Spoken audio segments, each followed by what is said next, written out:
She highlights is the important thing about this particular issue and debate, that the energy mix requires us to have renewable power and clean energy by 2030, but it also requires us to have nuclear power, and it also requires us to have oil and gas. The energy mix means we do it all. It's not either or. Thank you, Mr. Speaker. The Secretary of State rightly outlines how important oil and gas sector is to Scotland and to the workers and businesses rely on it. But if we are to have a truly just transition, we need to invest in new technologies like hydrogen now. And that's therefore will he join me in welcoming the shortlisting of the Selmsmuir hydrogen project in the Livingston constituency. It's been shortlisted for UK government support and can outline how this will benefit the Livingston constituency. Mr. Speaker, on the 7th of April, the UK Government announced that 8 Scottish projects had been shortlisted for the next stage of the HAR2 process. I and my ministerial colleagues look forward to working with industry to deliver a vision for a thriving low-carbon hydrogen economy in the UK, and of course commend my honourable friend for the work that he's done in pushing forward the project in his Livingston constituency. Secretary of State Andrew Marr. Thank you very much, Mr. Speaker. Mr. Speaker, can I ask the Secretary of State, does he agree with the Scottish Labour leader who says that there is no question it has to be new oil and gas, or does he agree with his colleague, the Energy Secretary, who's banned new licences in the North Sea and is overseeing an accelerated decline of the UK's oil and gas basin? Mr. Speaker, there's obviously a consultation on the just transition happening with the Department at the moment in terms of the Secretary of State that he refers to. But I just go back to my previous answers. In order to get to clean power by 2030, in order for us to have an energy mix in this country, you require oil and gas, you require renewables, and you require nuclear. It's a simple process. Goodbye. Well, I think we all heard there, and I'm sure Keir Starmer certainly heard there. He was unable to agree with his own leader in Scotland. So in hawk to the UK Labour Party, they can't stand up for Scottish workers or its oil and gas industry, and can't even agree with their own leader in Scotland. It's always been the party interest over the national interest with Labour, and no notice taken of its Scottish Labour Party. 10 years ago, the Scottish Labour Party was described by its own leader at the time as simply being the branch office. Nothing has changed, has it? Mr. Speaker, the sole purpose of this government initially in the first few months was to clean up the mess that his government left of this country, which included the £22 billion black hole. We'll get on with delivering our missions, including clean power, by 2030. That's what we're focused on, because that's what's good for jobs, good for bills and good for the environment. Robin Swan. Question number 5, Mr. Speaker. Minister. Mr. Speaker, under the Windsor framework, the Northern Ireland plant health label allows growers and traders to move plants and seeds for planting from Great Britain to Northern Ireland without a phytosanitary certificate, and Scottish businesses have benefited from this. For example, more than 1,500 tonnes of previously prohibited seed potatoes have moved to Northern Ireland from Great Britain last year, mostly from Scottish traders. Thank you very much, Mr. Speaker. The Minister will know that McIntyre's fruit and plant in Scotland has actually said that it's easier to supply Japan than it is to send plants to Coleman's nurseries in my constituency in South Antrim. And the same company has now seen orders cancelled in Northern Ireland. At the weekend, Ewing Seafoods, Northern Ireland's oldest fishmonger, had a 40-foot container filled with hundreds of thousands of pounds of fresh fish returned from Belfast to Scotland due to administrative paperwork errors on 7 boxes. So will the Minister or Secretary of State meet with me in representation of those companies to see what can be done to ease what is a bureaucratic burden on Northern Ireland business and Scottish business? Mr. Speaker, I'd be delighted to meet with the honourable gentleman, but let me reassure him the Horticultural Working Group, co-chaired by senior officials from DEFRA and the Cabinet Office, has been set up specifically to tackle issues around movement of seeds to consumers in Northern Ireland as a first priority. I know he's mentioned other topics too, and I'm very happy to meet with him on them. That group meets regularly to address issues and includes representatives of the Ulster Farmers Union, the National Farmers Union and the Horticultural Trades Association. Business leaders, as well as a small number of other horticultural businesses, also sit on that working group. I'd be delighted to discuss this further with him. Chris Kane. Thank you, Mr. Speaker.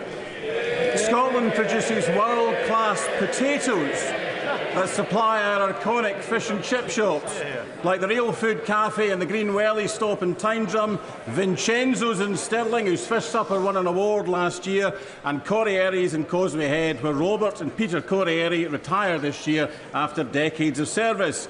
Will the Minister recognise their value to our local economies and say what more can be done to support the supply chains linking Scottish growers to these much-loved businesses? Mr Speaker, my honourable friend will be aware that potatoes are, of course, a staple of our national dish, haggis, neeps and tatties. They're a staple of my favourite breakfast, the dry potato scone.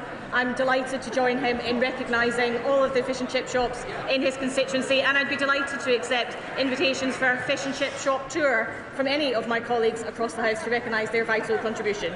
David Mundell. Number 6, Mr Speaker. Mr Speaker, I'm sure that wasn't for me. We know that this will be a concerning time for businesses in Scotland. In 2024, 12.3% of goods exported from Scotland were to the US. That is why the UK Government is focused on negotiating an economic deal with the US. As the Business and Trade Secretary made clear in his statement to this House on the 3rd of April, the Government is resolute in our support for industries across the whole of the UK, and ministers and officials will continue to engage with the businesses to understand the impact that these tariffs may have. David Mundell. Thank you, Mr Speaker. Can I associate myself with the comments on Pope Francis and indeed Christina McKelvey and wish you, Mr Speaker, a happy St George's Day. It's very important that we all celebrate our national identities but still come together as one united kingdom. I hope that the Secretary of State and I were not too optimistic in our last exchange on trade with the US when we hoped that the Trump administration would actually be a boost for Scottish business in the United States. Can he tell us specifically, though, what he's doing in terms of the UK discussions with the United States to ensure that specific Scottish interests, like the whisky industry, are part of those arrangements? Yes. Thank you, Mr Speaker. As I've said at this dispatch box before, it's vital we do all we can to strengthen our diplomatic, cultural and business ties with the United States. I was in Washington and New York for Tartan Week on the week that tariffs were imposed on the rest of the world and made the case for Scotch whisky and Scottish businesses in particular. We're engaging with Scottish exporters and industry representatives to assess the potential impact of US tariffs and remain in contact with US counterparts. Our pragmatic and calm approach has been overwhelmingly welcomed by business and industry. We will not conduct this important issue in a knee-jerk way to get retweets like some others in this House. Liz McAllister. Mr Speaker, will the Secretary of State join with me in welcoming the pragmatic and calm approach of our Prime Minister on this issue, in the clear interests of businesses and consumers, and in contrast to those on the opposite benches who seem only interested in social media and quick headlines? I couldn't agree with my honourable friend more. The pragmatic approach from the Prime Minister and this Government in terms of this issue has been welcomed by industry and businesses right across the United Kingdom. That is in the national interest of the United Kingdom to do so, and we work very hard together to make sure the impact of US tariffs on the UK are not as bad as we thought they might be. We now come to Prime Minister's questions. Steve Darling. Question 1. Minister. Mr Speaker, the entire House will join me in paying tribute to His Holiness Pope Francis, an extraordinary man. His lifelong work on fairness will leave a lasting legacy, and people of all backgrounds and beliefs were inspired by his humility and his compassion. And I think the outpouring of grief and love that we've seen in the last 2 days or so shows the respect and admiration that we've held in around the world. Mr Speaker, I will attend his funeral on Saturday and pay tribute to his courage and to his leadership. May His Holiness rest in peace. Mr Speaker, may I also wish everyone in England a very happy St George's Day. There is a lot to celebrate: our history, our values and our culture. Mr Speaker, this morning I had meetings with ministerial colleagues and others. In addition to my duties in this House, I shall have further such meetings later today. Steve Darling. Thank you, Mr Speaker, and may I also wish the Chamber a happy St George's Day. After a cost of living crisis overseen by the previous chaotic Conservative government, many in the tourist industry in Torbay believed that they had weathered the storm, as they had believed in Devon and Cornwall. However, with the government's NIC hikes and effective jobs tax, many in the tourist industry in Torbay fear that this could be the last nail in the coffin of some of those businesses. So in light of this summer, will the Prime Minister give me the pleasure of showing him round Paynton Zoo and seeing this outstanding, amazing tourism attraction in Torbay, one of many across the west of England, who are sadly being massively impacted by this jobs tax. Go on. Well, Mr. Speaker, that's very... Well, look, may I start by wishing Jenny, his guide dog, a very happy birthday, I think, for yesterday. 6 years old, although she doesn't look particularly interested in my answer, I have to say. Mr. Speaker, look, I do recognise the importance of tourism to his beautiful constituency. I've been there many times, worked there for a short time, driving growth and creating jobs. We've announced a new Visitor Economy Advisory Council, which will work with business to deliver a new strategy focused on supporting growth and the tourism industry. Visit Britain has also launched a new international marketing campaign to showcase Britain's incredible heritage, culture and landscapes, and I know the Minister of Tourism will be happy to keep him updated. Charlotte Little. Thank you, Mr. Speaker. The Criminal Injuries Compensation Scheme hasn't been uprated with inflation since 2012, meaning compensation for victims of violent crime, including rape and child abuse, is worth less than half what it was then in real terms. The consultation response published before Easter said there wasn't the money to look at changing the scope, tariffs or time limits, despite expert advice and the recommendations of the ICSA review. So will the Prime Minister commit to properly funding the Ministry of Justice to do this vital reform work so victims and their needs can become a priority instead of an afterthought? Well, Mr. Speaker, the honourable friend knows my personal commitment to delivering justice for victims of crime who've been completely failed over the last 14 years. We are improving access to compensation through better online systems and equipping staff with the skills they need to better support victims. We are, of course, also consulting on a revised Victims Code that will increase the powers of the Victims Commissioner to ensure more accountability, and I'm happy to ensure that she meets the relevant minister to discuss those issues. We now come to the Leader of the Opposition, Kemi Badenoch.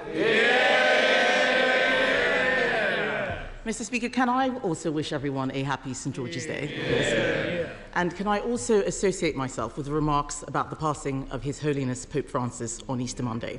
Being married to a Catholic, I know the profound loss for millions in Britain and across the world.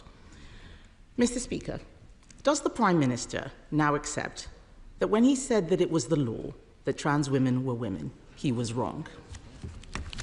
Well, Mr. Speaker, let me be clear. I welcome the Supreme Court ruling on this issue.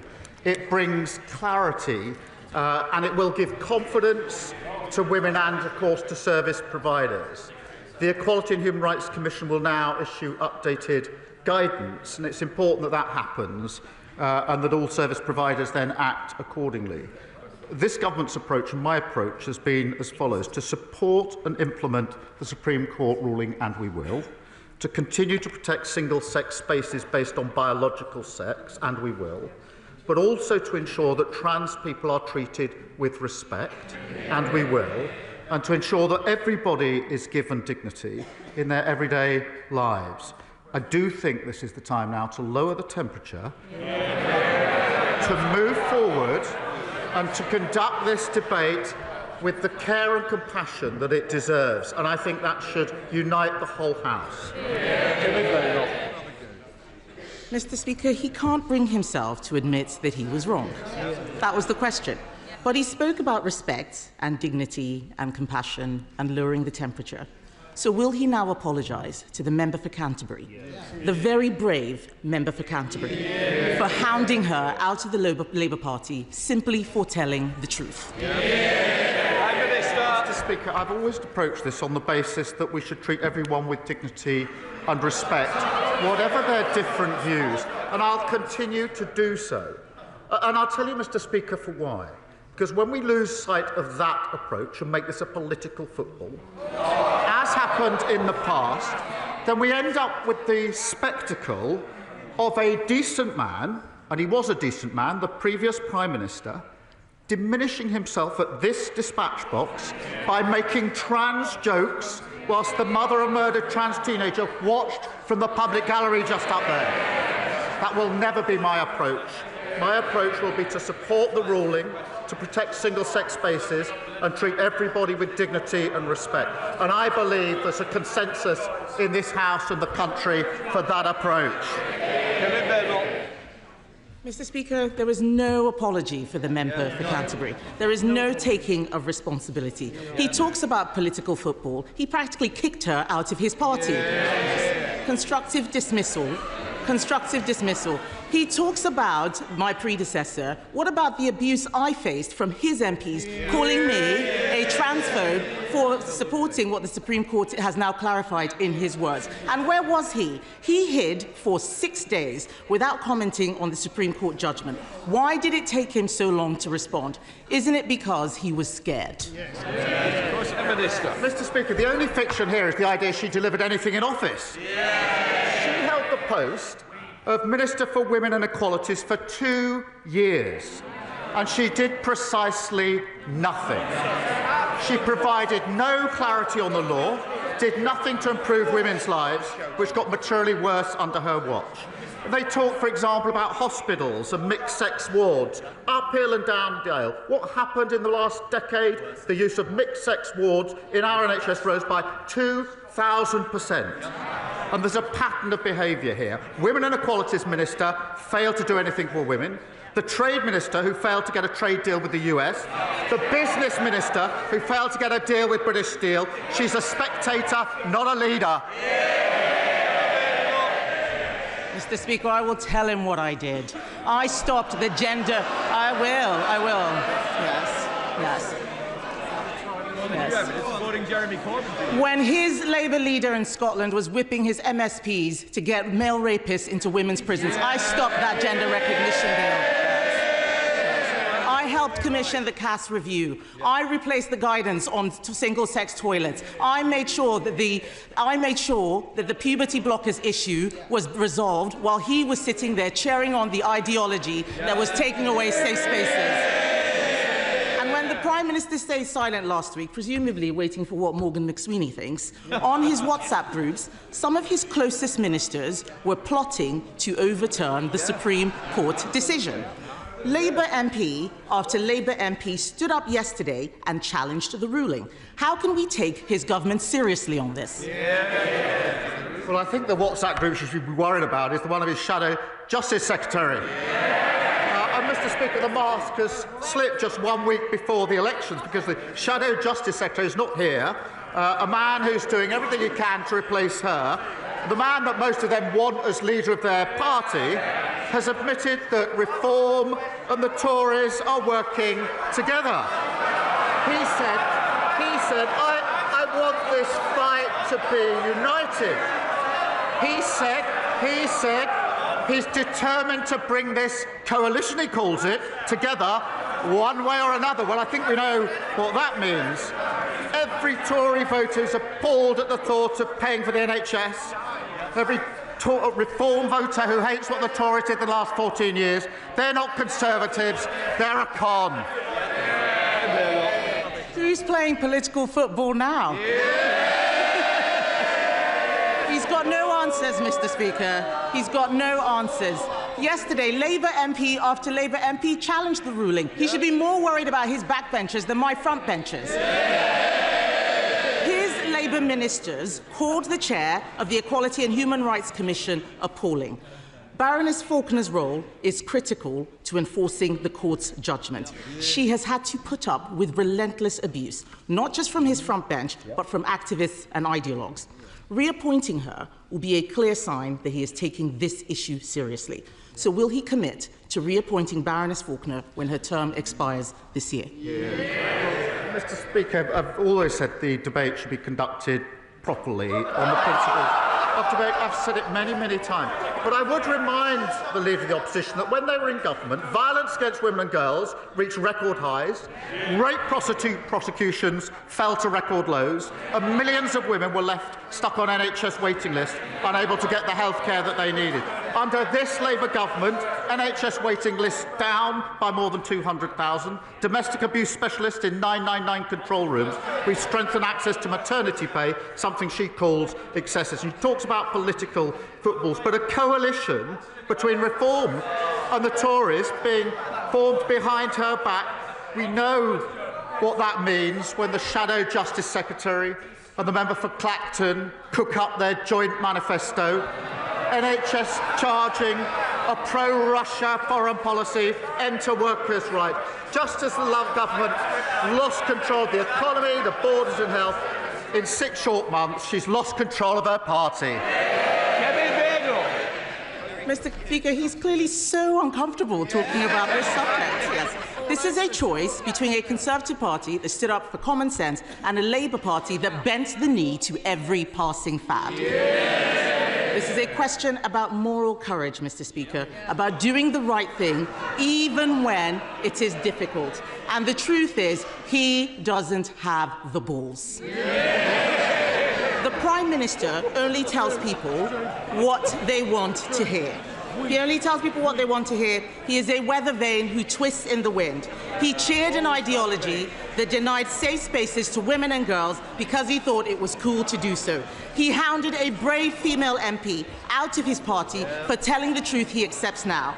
And now he is hiding behind the Supreme Court judgment. And isn't that because he doesn't know what he actually believes? I can only assume that sounded better when she did it in the mirror earlier on. But the truth is, it doesn't really matter what the Leader of the Opposition says, because nobody believes, none of them, that she's going to lead them into the next election anyway. It's going to be the shadow justice. He's away plotting. That's why he's not here today, Mr. Speaker. And the member for Clacton fighting over the bones of the Tory party. And they think Reform are going to give them their votes without changing their policy. Absolutely no way. The member for Clacton's going to do what he always does, eat the Tory party for breakfast. Thank you, Mr. Speaker, and can I wish you and the House a happy St George's Day as well. I recently had the pleasure to visit the National Gas Operations in Peterborough, where the company was announcing a £350 million investment in the UK, including 100 new jobs at least in my constituency. This investment will make Peterborough the centre of the nation's core gas and hydrogen network. But one of the big challenges that infrastructure projects like this face is the lack of available skills and training for young people. So can I ask the Prime Minister what more he can do to boost apprenticeships in places like mine and ensure we create the opportunities this country so desperately needs? Well, can I thank my honourable friend? The net zero transition is a huge economic opportunity for this country, despite the naysayers on the opposition benches. And we've had almost £44 billion of investment since July, and that will deliver jobs across the country, including in his constituency. Investment, presumably, they don't want. We're ensuring we've got skilled workers that we need, launching the Skills England and our new growth and skills offer to encourage even more apprenticeships, and supporting industry-led plan for hydrogen to deliver the workforce needed for the industry of the future. Shred David, Leader of the Liberal Democrats. Thank you, Mr. Speaker. Can I also wish the House and the country a happy St George's Day? And can I join the Prime Minister in paying tribute to the late Pope Francis? As a Christian myself, I found his compassion absolutely inspiring, and my prayers are with Catholics in the UK and across the world who will feel his loss particularly deeply. Mr. Speaker, I've raised with the Prime Minister before the issue of North Devon District Hospital. The last government promised to rebuild it, as they did hospitals across the southwest in places like Torbay and Musgrove Park. Unfortunately, they broke that promise, leaving appalling conditions like sewage leaks and patients being treated in corridors. So will the Prime Minister reconsider his decision to further delay the construction of new hospitals and ask his MPs to vote for our motion today for new hospitals? Mr. Speaker, the previous programme, the party opposite, was undeliverable and unaffordable, as I think he knows and accepts. We put the new hospital programme on a sustainable footing with a timeline that can be met. We're not prepared to trade on false promises as they did, and obviously we put record investment into the NHS. But I do just gently urge him to one day get a bit more serious about the funding of these measures, because every week he comes here to basically push me on two issues: to spend a lot more money, but at the same time in the next breath opposing the measures in the budget to raise the money that's necessary. Sir Ed Davey. Mr. Speaker, unlike the Prime Minister, we had a funded programme at the election. And I'm disappointed with his reply, and I hope he'll actually visit some of these hospitals to see the urgent need for rebuilding. Mr. Speaker, at Merton Mead Farm in Oxfordshire last week, I saw world-class British beef farmers at work. Farmers want him to be careful in any trade deal with President Trump. They were let down by the Conservatives' appalling trade deals and worried that a bad US deal could see American agribusiness undercut them with inferior meat. So will the Prime Minister guarantee a vote in this House on any trade deal that he agrees with the United States? Well, he raises a really important point of real interest and importance to farmers. We will negotiate, as he would expect, in the national interest and uphold the highest animal welfare standards. We are making progress on that, and then there'll be a process if a deal is reached. Catherine Atkins. Thank you, Mr. Speaker. This time last year, train manufacturing at Alstom in Derby was grinding to a halt. On a single day, workers with a combined welding experience of nearly 1,000 years walked out of its doors. But the whole city came together with crucial backing from this Prime Minister. And what a difference a year makes. With Alstom saved and set to host the greatest gathering to celebrate 200 years of rail, and our railways coming back into public ownership with the headquarters of Great British Railways in Derby, will the Prime Minister agree that with Labour we are back on track? Mr. Speaker, she's a fantastic champion for Derby. She's right, whether it's the workforce I met at Alstom or the workers at Hitachi in County Durham. We will support our rail industry, providing certainty that delivers jobs, investment and security for them. I met these workforces. I know how worried they were a year ago, she rightly says, when this government was in charge.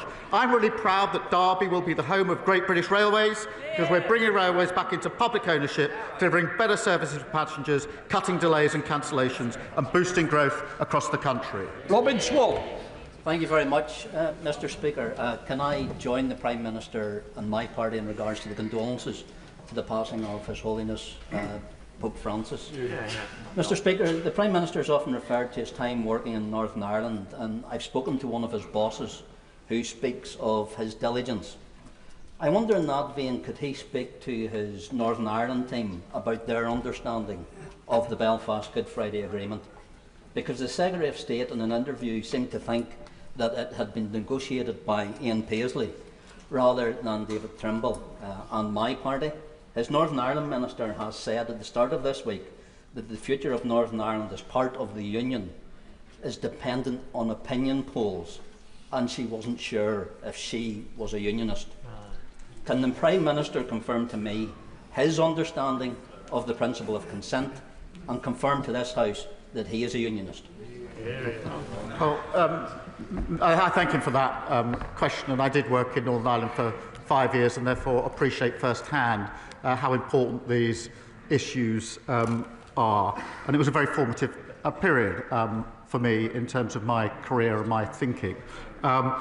The Good Friday Agreement is one of the proudest achievements of the last Labour government. I pay tribute to everybody who helped bring that around, because, as he will know and other members will know, it was such an important moment in the history of the conflict, and I absolutely stand full square behind the principles, some of which I was doing my part to help implement when I was working in Northern Ireland. They will always drive me on the issues that he raises with me.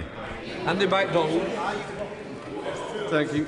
Happy St George's Day, Mr. Speaker, and may I associate myself with the Prime Minister's remarks about Pope Francis.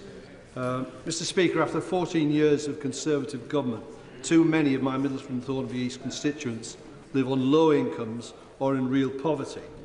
I very much welcome the employment support proposals in the Welfare Green Paper, but the government has to be clear about the real opportunities it's offering more than 3 million families who it says will lose out financially as a result of this package. So before asking MPs to vote, can he confirm that we will see fresh OBR analysis, evidence on who will be affected by the PIP changes, and the government's own assessment of the employment impact of its measures? And will he confirm that this policy will not result in increased experience of poverty? Well, Mr. Speaker, we are reforming a broken system, the system that we inherited, and I think most people accept that it needs reform because it traps people in unemployment and inactivity, and we need to reform it for that reason. The principles will be that we will provide support where support is needed. Where people do want to get into work, we will help them into work. The current system operates against people getting into work who want to make that transition, and that if you can work, you should work. Moving into work is what halves your risk of being in poverty, and that's why we've invested £1 billion in tailored employment support. And of course, we're introducing a new premium for those with the most severe lifelong disabilities who will never be able to work. Roberts. Last week, former steelworkers in Port Talbot watched in dismay as this government deemed their livelihoods worth less than those in Scunthorpe. FOIs reveal that the UK government doesn't know how its funding for reskilling workers in Wales is being used, or even how many people are being retrained. We know concerns have been raised by the Transition Board. If this government can't explain how it's helping Port Talbot's laid-off workers to build a future through reskilling, why shouldn't those workers then come to the logical conclusion that Labour has abandoned them? She raised a really important issue in relation to Port Talbot. I've visited a number of times and heard firsthand from the workforce there.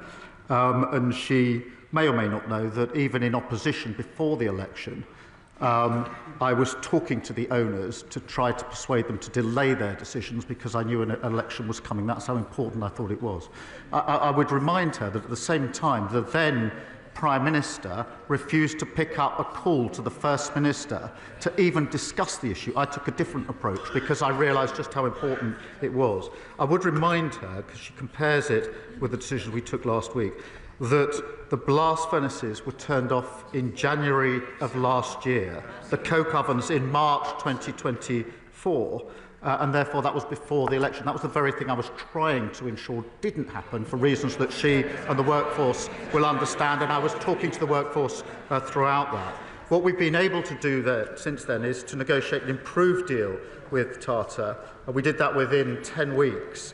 Better terms for the workers, and we're working hard to maximise opportunities from the £1.25 billion investment in electric arc furnace, and supporting those with job losses with £80 million of funding to learn new skills, supply chains and protect communities. But I mean, she talks about protecting working people, but she voted against the biggest settlement, devolution settlement, since devolution. That includes more money for public services, including the NHS, and they voted against it. Can I commend the Prime Minister and his government for the action taken so far to reform the NHS in England, making it fit for the modern day, with improved technology, more GPs and appointments, and waiting lists cut for consecutive months. However, it is deeply unfortunate that in Scotland we have an SNP government that has made the political choice to waste taxpayers' money on vanity projects, flawed legislation and failed court cases rather than focus on improving our health service. Does he agree with me that the people of Airdrie and Shotts, who have been promised a new hospital for almost a decade, deserve far better than suffering and pain on waiting lists and receiving treatment in crumbling buildings as a direct consequence of SNP incompetence? My honourable friend is a real champion for Airdrie and Shotts. And over 60,000 Scots have been stuck waiting for tests or treatments for over a year. That's a 46% rise in 1 year. And yet almost 50,000 fewer operations have been carried out compared with before the pandemic. And compare what the SNP are doing with what we're doing here in England. We've driven down waiting lists within 6 months. 6 months' worth of reductions in a row with over 3 million extra appointments. Scotland's NHS urgently needs change, but the SNP has no strategy, no plan and absolutely no ideas. Thank you very much, Mr. Speaker. The danger posed by China to our national security is self-evident. So can the Prime Minister explain why he and his government have chosen to treat Beijing as a business partner and not as the hostile state that it truly is? Well, Mr. Speaker, I've set out our approach to China a number of times. It's not materially different to the approach of the last government, of the last years of the last government, I might just add. And in relation to Scunthorpe, of course, the deal that we had to deal with during recess was the deal negotiated by the last government. We've taken sensible decisions in the national interest and will continue to do so.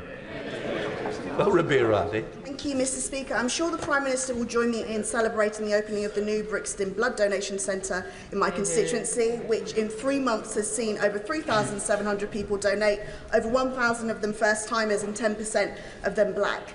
However, with sickle cell anaemia, the fastest growing genetic condition in the UK, this is not enough. Demand for the RO blood subtype, more common in people of African descent, is rising 10 to 15% annually and is crucial for treating sickle cell. Rules around travel as well as inaccurate iron tests are seeing willing black donors turned away for 4 to 12 months. Of course, blood donation must be safe, but failure to review these guidelines is costing lives. So will the Prime Minister commit to reviewing these rules and join me in calling on you, Mr. Speaker, to help us all play our part by facilitating a biannual blood drive in Parliament? Well, I'll leave that to you, Mr. Speaker. I think it's for me to suggest that you donate your blood. Well, I'm sure you do, and we can support this jointly. And actually, across the House, we should take that up under your leadership, Mr. Speaker. But let me join her in welcoming the new Brixton Blood Donor Centre and the life-saving support that it provides. Increasing donor diversity is a priority for the NHS. And we're working to increase road blood donations by engaging with communities who are more likely to have this blood type. And I'll make sure that she meets the relevant health minister to discuss what more we can do in this area. Sir David Davis. British governments of all political persuasions have long taken pride in reducing the carbon footprint of British manufacturing industry. Unfortunately, in too many cases, and too much of it, of this so-called reduction has been achieved by driving British industry abroad to other countries, like China and India, that actually use more carbon to produce the same product. British steel is just the latest of this, which is bad for the global environment and also disastrous for the British economy. And this is against a background of European carbon policies that have failed over 20 years. So does the Prime Minister have a new domestic British policy which will protect British industry from this long-term disastrous trend? Well, Mr. Speaker, we are doing everything available to us to protect car building in this country, and he will have noticed that 2 weeks ago I made announcements about the Z mandate and what more we could do to support the industry at the moment. That was an immediate response to circumstances as they were, but I indicated at the time, and I do so again, that we will do whatever it takes to support our car industry. Mr. Speaker, my constituent Billy spent months trying to see a GP to investigate his symptoms. It took 4 months of telephone appointments before we finally got seen in person and actually got the tests that diagnosed stage 4 cancer. A delay in diagnosis which has dramatically changed his prognosis. And as someone who's become a friend, it hurts me to see the pain he is now living in. Does the Prime Minister agree with me that primary care is a vital part of the healthcare system and we need wider access to both in-person appointments and to telephone ones? Well, I'm deeply sorry to hear about Billy's case, and I'm sure the whole House is. And our focus has to be on making sure GPs spend more time caring for patients. And that includes the investment of an additional £889 million into general practice in England, putting over 1,500 GPs into surgeries since October. We did deliver a record settlement for Scotland's public services to help fix our NHS and ensure people like Billy get the care that they deserve. John Glenn. Thank you, Mr. Speaker. Through the ages, an innovative and vibrant City of London has underpinned investment and growth in the wider economy. But the main challenge the city currently faces is how to get more capital into capital markets. Now, I believe, and many believe, that London can gain new momentum if the government takes bold action to challenge and empower those who steward our pension assets to do things in new ways. So I ask the Prime Minister, following the decision of the Chancellor to offer continuity of leadership at the FCA, will he convene an urgent Number 10 summit with city leaders and the regulators to reset and to maximise the chances that the city can lead economic growth and recovery in these times of grave uncertainty and turmoil? He's